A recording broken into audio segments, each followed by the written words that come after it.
but the first record that a producer by the name of Charlie Peacock, who later went on to do Civil Wars and all kinds of great stuff, but the first record that he did at his new studio at this place called the Art House was Tom Lonnie Engineering and me assisting, and we ended up doing a couple of records there for Charlie as that team, and Charlie kind of liked how I'd do anything, and whatever needed to be done, I'd do.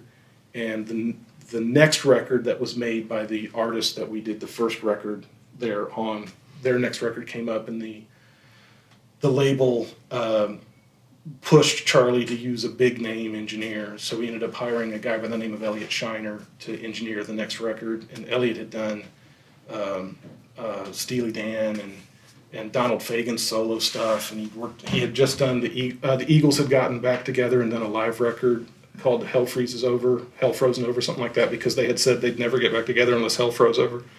So Elliot did that record.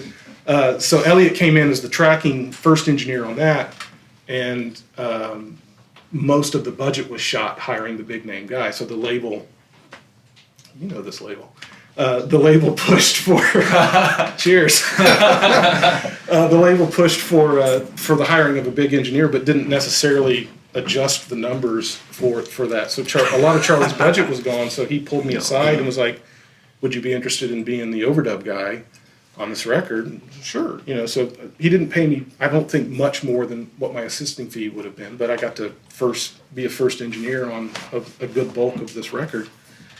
And thus began a multi-year relationship, working for Charlie as kind of his first call guy, and eventually that moved into mixing some stuff that wasn't necessarily the stuff that he had to use somebody else on to mix. He ended up starting a small label, and I was around during that, so I got to work on some of the records for that. Which actually, Switchfoot was one of the signings to that label. That's when they got started. So I got to do their very first record when the bass player was still in high school, and John was 18, and Chad was in college, and